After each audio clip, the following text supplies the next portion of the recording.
Sac amazing knowledge, research से हासिल सच। पत्नी की बातें नबूकडनेस्जार के दिल को छू गईं। Hello everyone, welcome to my YouTube channel सैक अमेजिंग नॉलेज। एक सुंदर पहाड़ी जिस पर चारों ओर ऑर्चर्ड एवं गार्डन यानी बाग और फुलवारी, बागों से पके हुए फल टपक कर नीचे गिरते हों, फूलों की सुगंध दूर दूर तक हवाओं में बिखर रही हो और उन फूलों के बीच एक नवविवाहिता रानी अटखेलियां करती नजर आए। कभी वो किसी आहट पर चौंक कर नीचे समतल जमीन को इस आशा से निहारती हो कि उसके सपनों का वो राजकुमार जिसे आखिर उसने पा ही लिया, इस बाग तक जल्द क्यों नहीं आ रहा। फिर वो उसकी व्यस्तताओं का विचार कर फूलों के बीच टहलने लग जाती हो। कभी वो किसी भौरे को गौर से निहारने लगती हो। भौरा, एक फूल, दूसरा फूल, अरे ये तो कई फूलों के रस चूस रहा है। वो विचलित हो उठती हो। तभी मन कहे, अरे नहीं, उसका भौरा ऐसा नहीं, अगर होता तो उसके लिए फूलों की ये नगरी नहीं बसाता। इसके साथ ही वो मुस्कुरा उठती हो।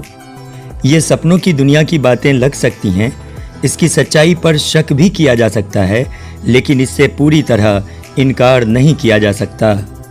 आप जानना चाहेंगे कि कौन थी वो रानी और कहाँ बसी थी वो सपनों की दुनिया? सच जानने के लिए ये वीडियो आखिर तक ज़रूर देखें। जैसा कि पता ही है कि अब से लगभग 5000 वर्ष पहले विश्व में कई सभ्यताओं ने जन्म लिया। मसलन मिस्र की सभ्यता, सुमेर की सभ्यता, मेसोपोटामिया की सभ्यता, सिंधु घाटी की सभ्यता और चीन की सभ्यता। इसी दौरान सुमेर की सभ्यता के बाद एक और सभ्यता वजूद में आई जिसे बेबीलोन की सभ्यता के नाम से जानते हैं। इस सभ्यता का क्षेत्र फरात नदी के तट के निकट का था, जो वर्तमान इराकी शहर बगदाद से लगभग 80 किलोमीटर दूर वर्तमान अल-हिल्लाह शहर के करीब है। इस सभ्यता से संबंधित लोगों के बारे में माना जाता है कि ये अरब के रेगिस्तानी क्षेत्र के खानाबदोश थे, जिन्होंने सुमेर पर जीत हासिल कर एक नई सभ्यता की बुनियाद डाली।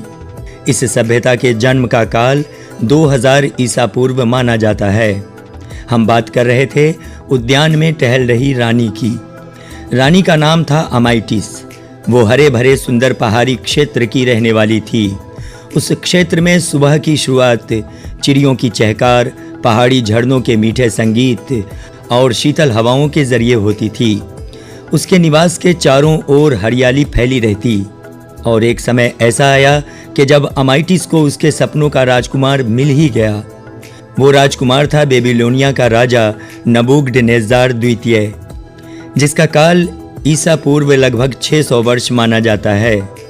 नबूकडनेस्जार अमाइटिस से विवाह कर उसे बेबीलोन ले आया। अमाइटिस जब यहाँ पहुंची तो न कहीं पहाड़ी थी और न झरने, हर तरफ चटियल मैदान। वो विचलित हो उठी और उसने नबूकडनेस्जार को अपनी समस्या बताई। इश्क क्या क्या न करिश्मे हमें दिखलाता है। वो पत्नी प्रेम ही था जिसने तुलसीदास से गहरी अंधेरी रात में उफनती नदी को पार करवाया। वो प्रेम ही तो था जिसने ताजमहल बनवाया, और वो भी प्रेम ही था जिसने नबूकडनेस्जार को पहाड़ी और हैंगिंग गार्डन बनाने के लिए प्रेरित किया। पत्नी की बातें नबूकडनेस्जार के दिल को छू गईं और उसने उस मैदानी क्षेत्र में कृत्रिम पहाड़ी एवं उद्यान बनाने के निर्देश दिए। ईंट और मिट्टी की सहायता से एक पूरी पहाड़ी का निर्माण कार्य जब पूरा हुआ तो बारी आई उस पर तरह तरह के पेड़ पौधे लगाने की। इस तरह फलदार वृक्ष और फूलों के पौधे लगाए गए। उस ऊंचाई पर ही सिंचाई के लिए कुएं भी खुदवाए गए। कुछ समय बाद पहाड़ी अपनी सुंदरता बिखेरने लगी और रानी यहाँ बनाए गए महल में रहने लगी। पहाड़ी पर लगाए गए बाग दूर मैदान से देखने पर झूलते हुए प्रतीत होते थे, इसलिए इसे कहा गया हैंगिंग गार्डन्स। वैसे इसे नाम दिया गया था सेमिरामिस का उद्यान।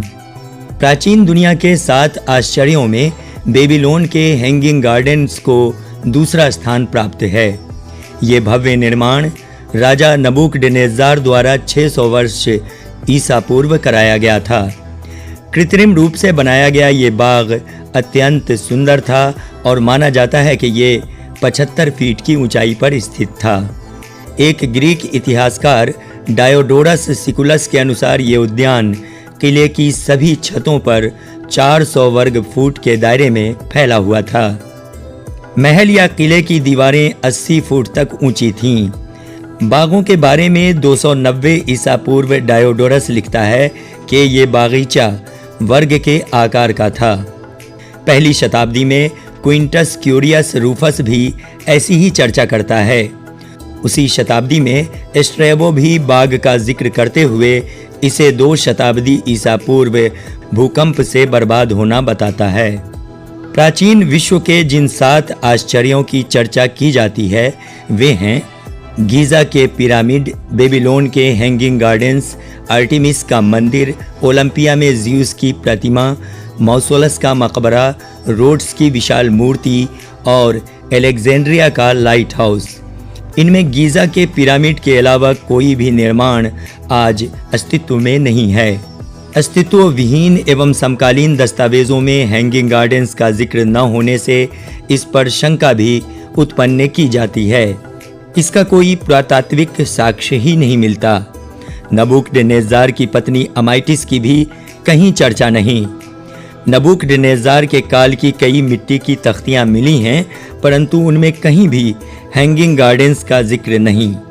प्रसिद्ध इतिहासकार हीरोडोटस भी इस पर खामोश है। एक जर्मन पुरातत्वविद रॉबर्ट कॉल्डवे ने 1899 ईस्वी से 1917 ईस्वी के दौरान एक ऐसी जगह ढूंढ निकाली जो बेबीलोनिया के झूलते बागों से मिलती जुलती है। उन्होंने 3 बड़े सूखे कुएं भी खोजे। माना जाता है कि इसी से बाग की सिंचाई होती थी, लेकिन वो स्थान बेबीलोन से 480 किलोमीटर दूर अवस्थित है। वैसे जिस उद्यान की चर्चा 2000 वर्षों से अधिक समय से हमेशा ही की जाती रही है, जिसे समकालीन 7 आश्चर्यों में दूसरा स्थान प्राप्त हो, उसे यूं ही काल्पनिक कहकर सिरे से नकारा नहीं जा सकता।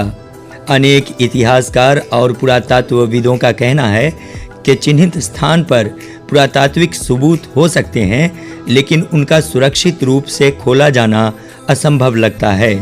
उनका कहना है कि ये बाग अस्तित्व में थे, लेकिन युद्ध और प्राकृतिक कारणों से नष्ट हो गए। ऐसे ही वीडियोस के लिए हमारे चैनल को सब्सक्राइब करें, साथ ही बेल आइकॉन दबाना न भूलें ताकि हमारे नए वीडियोस की जानकारी आपको मिल सके।